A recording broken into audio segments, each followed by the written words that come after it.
하나님의 은혜와 평강과 사랑이 오늘 우리의 삶과 영혼에 충만하기를 주의 이름으로 축복합니다. 하나님은 천지의 모든 것을 창조하신 후에 인간을 창조하십니다. 그러므로 이 모든 창조의 목적이 우리 사람들에게 있음을 말씀하고 계십니다. 집을 짓는 목적은 그 집에서 살아갈 사람을 위해서이죠. 어항을 꾸미는 이유는 그 속에서 살 물고기를 위해서입니다. 하나님이 천지를 창조하신 후에 인간을 창조하신 이유도 이와 같습니다. 하나님이 세상 모든 것을 창조하신 이유는 바로 우리를 위해서입니다.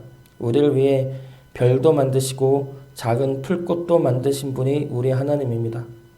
우리가 밟는 모든 땅과 우리가 보는 모든 자연 속에는 우리를 향한 하나님의 지극한 사랑이 담겨 있습니다. 우리를 향한 하나님의 사랑은 우리를 창조하시는 그 순간에도 증거되어져 있습니다.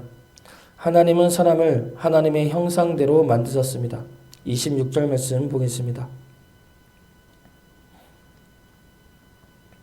하나님이 이르시되 우리의 형상을 따라 우리의 모양대로 우리가 사람을 만들고 그들로 바다의 물고기와 하늘의 새와 가축과 온 땅과 땅에 기는 모든 것을 다스리게 하자 하시고, 하나님은 우리 사람을 하나님의 형상대로 만드셨습니다.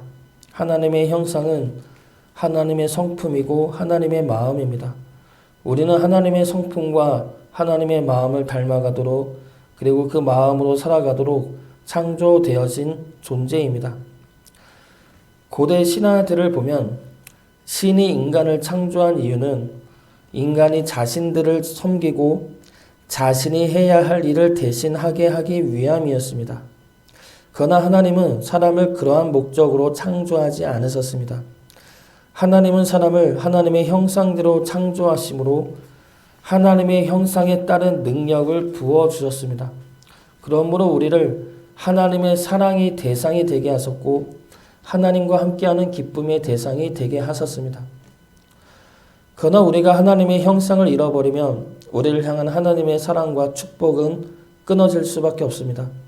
우리가 진정으로 하나님의 사랑과 축복 안에 거하기 위해서는 우리가 창조되어진 하나님의 형상을 회복하는 것입니다.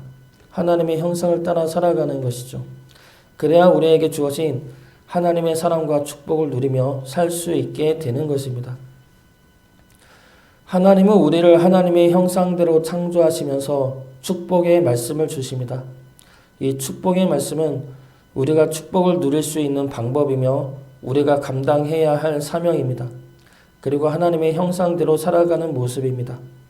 하나님의 축복의 말씀을 듣고 행함으로 하나님의 형상을 회복하며 살아가는 주의 백성 되시기를 주의 이름으로 축복합니다. 먼저 우리에게 주신 축복의 말씀은 충만하라는 말씀입니다. 28절 말씀 보겠습니다. 하나님이 그들에게 복을 주시며 하나님이 그들에게 이르시되 생육하고 번성하여 땅에 충만하라. 땅을 정복하라. 바다의 물고기와 하늘의 새와 땅에 움직이는 모든 생물을 다스리라 하시니라. 하나님은 우리들에게 생육하고 번성하여 땅에 충만하라 말씀하십니다. 땅에 충만해서 땅을 정복하라 말씀하시죠. 이 말씀은 우리가 단순히 숫자를 늘리라는 말씀이 아닙니다. 교회 부흥을 이루어야 한다는 말씀도 아니죠. 하나님의 이 말씀은 하나님의 백성으로 온전히 살라는 말씀이며, 그러므로 우리가 거하는 모든 곳을 하나님의 나라로 회복시키라는 말씀입니다. 이 땅의 불법과 죄악된 행위와 말들과 생각들을 끊어내고 멸하며 그곳에 하나님의 나라와 하나님의 가치를 심고 세우라는 말씀입니다. 예레미야 1장 9절과 10절 말씀입니다. 여호와께서 그의 손을 내밀어 내 입에 대시며 여호와께서 내게 이르시되 보라, 내가 내 말을 내 입에 두었노라. 보라, 내가 오늘 너를 여러 나라와 여러 왕국 위에 세워 내가 그것들을 뽑고 파괴하며 파멸하고 넘어뜨리며 건설하고 심게 하였느니라 하시니라. 하나님의 나라에 반하는 악함과 죄악된 것과 부정한 것들은 뽑고 파괴하고 파멸하고 넘어뜨려야 합니다. 그리고 그곳에 하나님의 사랑과 인내와 믿음과 생명과 은혜를 건설하고 심어야 합니다. 이것이 우리를 향하여 하신 충만하라는 말씀의 뜻입니다. 그러나 이것이 우리만의 힘과 능력으로 하는 것은 아니죠. 어제도 보았듯이 하나님은 우리가 생육하고 번성할 수 있도록 우리와 함께 하시면서 우리 믿음을 지키시고 우리에게 주의 능력을 더하여 주십니다. 그러므로 우리가 충만할 수 있는 것은 충만하라는 하나님의 말씀을 믿고 나아가는 것이죠. 나아가기만 하면 하나님이 역사해 내십니다. 광야에 있는 이스라엘 백성들에게 주어진 사명도 바로 이것입니다. 하나님이 인도하시는 불기둥과 구름기둥을 따라가는 것입니다. 하나님이 약속하신 가나안 땅에 대한 말씀을 믿고 나아가는 것이죠. 그것만 하면 됩니다. 하나님의 말씀을 의심하지 않고 하나님의 인도하심을 거부하지 않고 나아가기만 하면 됩니다. 그러면 그 길 끝에 하나님이 약속하신 축복의 땅을 보게 되는 것입니다. 이 땅이 하나님의 백성으로 충만하시길 바랍니다. 우리가 하나님의 말씀을 믿고 하나님의 인도하심을 따라 순종해 나간다면 하나님이 우리의 삶을 충만한 삶으로 회복시켜 주실 것입니다. 믿음으로 하나님의 생명과 은혜와 사랑이 충만한 삶을 누릴 수 있기를 주의 이름으로 축복합니다. 두 번째로 우리에게 주신 축복의 말씀은 다스리라는 말씀입니다. 28절 말씀을 보면 하나님은 우리에게 충만하라는 말씀과 함께 모든 생물을 다스리라 말씀하십니다. 모든 생물을 다스리는 것은 원래 하나님의 능력이죠. 하나님의 고유한 능력이고 역할입니다. 그런데 그 다스리는 역할을 하나님은 우리에게 부여하신 것입니다. 모든 생물 위에 우리를 세우심으로 우리가 하나님의 역할을 대신하여 관리하고 다스리게 하셨습니다. 그런데 우리가 죄에 빠짐으로 어떤 결과가 일어납니까? 우리가 다스려야 할 존재를 우리가 섬기고 경배하고 있습니다. 해를 섬기고 달을 섬기고 별을 섬기죠. 소를 섬기고 개구리를 섬기고 뱀을 섬깁니다. 우리가 다스려야 할 존재들이 우리를 지배하고 우리가 그런 것들에 속하여 살아가고 있다는 겁니다. 하나님의 형상을 회복해야 할 것입니다. 그것들은 하나님이 우리에게 주신 놀라운 선물이면서 우리의 다스림을 받게 하는 하나님의 창조물입니다. 그러므로 우리는 모든 생물을 다스려야 합니다. 그러나 이 다스림이 우리 마음대로 휘두르며 내 이익과 욕심을 위해 사용할 수 있다는 것이 아닙니다. 우리는 하나님의 형상을 닮은 자들이죠. 그러면 이 생물을 다스리는 것 역시 하나님의 다스림을 닮아가야 합니다.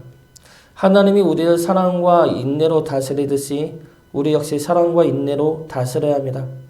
하나님이 우리를 공평과 정의로 다스리듯이 우리 역시 우리에게 맡겨진 모든 생물들을 공평과 정의로 다스려야 합니다. 우리의 욕심을 위해서, 우리의 이익을 위해서, 우리의 자랑을 위해서 피해를 입히고 상처를 주고 죽이는 것이 아니라 하나님의 마음으로 다스려야 할 것입니다. 하나님의 다스림을 배우고 하나님의 다스림을 따라 행함으로 우리에게 주어진 하나님의 형상을 회복해 나가는 주의 자녀 되시기를 주의 이름으로 축복합니다. 마지막으로 우리를 향한 하나님의 축복의 말씀은 우리에게 먹을 것을 준다는 말씀입니다. 29절 말씀 보겠습니다. 하나님이 이르시되 내가 온 지면에 씨 맺는 모든 채소와 씨 가진 열매 맺는 모든 나무를 너희에게 주노니 너희의 먹을거리가 되리라. 하나님은 처음에 우리에게 채소와 열매를 먹을거리로 주셨습니다.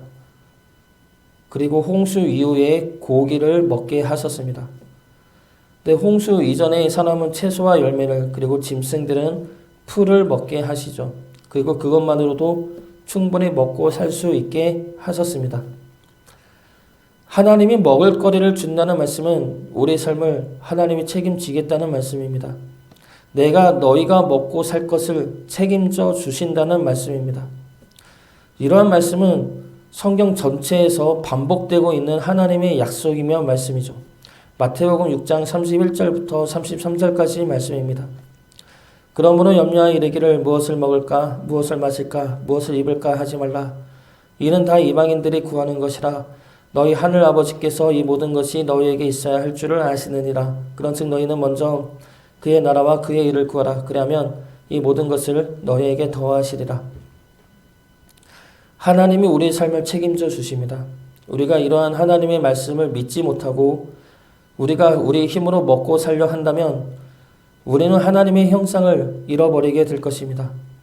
우리에게 준 먹을거리에 만족하지 못하고 다른 이들의 먹을거리를 빼앗으려 할 것입니다. 그렇게 되면 우리는 우리 스스로도 우리 힘에 부친 삶을 살면서 주변인들까지 고통 속에 몰아넣게 될 것입니다. 하나님이 우리 삶을 책임져 주십니다. 광야에서 이스라엘 백성들의 삶을 책임지신 분은 하나님이고 그들을 향한 하나님의 말씀입니다. 광야의 만나는 챙겨둔다고 해서 자기 것이 될 수 없습니다. 만나는 매일 부어주시는 하나님의 은혜이며 말씀의 성취입니다. 하나님이 우리 삶을 책임져 주신다는 말씀을 믿음으로 우리 삶을 하나님께 맡기시기 바랍니다. 우리가 구할 것은 우리가 먹고 사는 것이 아니라 하나님의 나라와 그의 뜻을 이루며 나아가는 삶입니다.